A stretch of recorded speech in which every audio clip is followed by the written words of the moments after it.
ఒకసారి నేను నెల్లూరు ఏబిఎం కాంపౌండ్లో ఒక ఇంటికి వెళ్ళి ప్రార్థన చేసి వాళ్ళు టీ ఇస్తే తాగి మళ్ళీ బ్యాక్ వస్తుంటే ఆ ఇంటి ఆయన మళ్ళీ నన్ను వెనక్కి పిలిచాడు.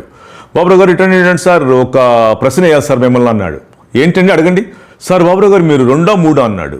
ఓహో వీడికి బాగా కొలగజ్జి ఎక్కిపోయిన తలకాయ కనుకొని 2+3 5 అని చెప్పాను నేను. నోరు మూశాడు. అదే ఈనాడు సంఘాల్లోకి ఎంటర్ అయి సర్వనాశనం అయిపోతుంది. కులగజ్జి, కులం పేరుతో సంఘాలు కడుతున్నారు. ఆ చర్చిలో అంతా కులమేళనండి. కులం, కులగజ్జి, కుల ఫీలింగ్, కుల విమానం లోపల పాదు. క్యాస్ట్ సంఘాల్లోకి ఎంటర్ అయింది. ఆ గుండెల్లో కులగజ్జి, కుల ఫీలింగ్ ఉంటుంది వలన విశ్వాసులు వేరే వేరే క్యాస్ట్ వాళ్ళు పలకరించుకోలేకపోతున్నారు.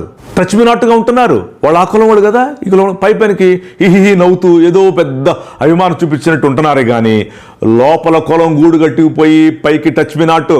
దీనివల్ల సంఘాలలో గొడవలు, కొట్లాట్లు, కుల ఫీలింగ్లు, సరిగా హృదయపూర్వకంగా ఆరాధన చేయకపోవటాలు, హృదయపూర్వకంగా పలకరించుకుపోవటాలు, తర్వాత చీలిపోవటాలు, దాని ఎదురు ఇంకో సంఘం పెడతాలు, ఇదంతా అనులకు అవమానం అవటాలు.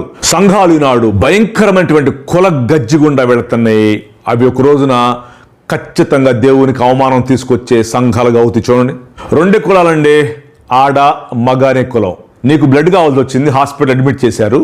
అక్కడికి వెళ్ళి నాకు బ్లడ్ తీసుకురమ్మంటే కొండవీడు బాబురావు గారు కులం బ్లడ్ ఇవ్వండి, కులం బ్లడ్ ఇవ్వండి అంటారు. అక్కడ సిగ్గు శరం ఉందా అసలు?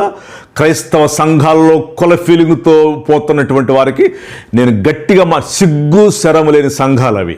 యేసు ప్రభు పేరు పెట్టుకొని ఎందుకండి గ్యామ్లింగ్ చేస్తారు? బిజినెస్ రూపాయి వచ్చేసింది. ఆ కులపోడైతే బాగా ఇస్తాడు డబ్బులు. కుల ఫీలింగ్లు, సర్వనాశనాలు, హృదయాలు కలవు, భయంకర పరిస్థితులు.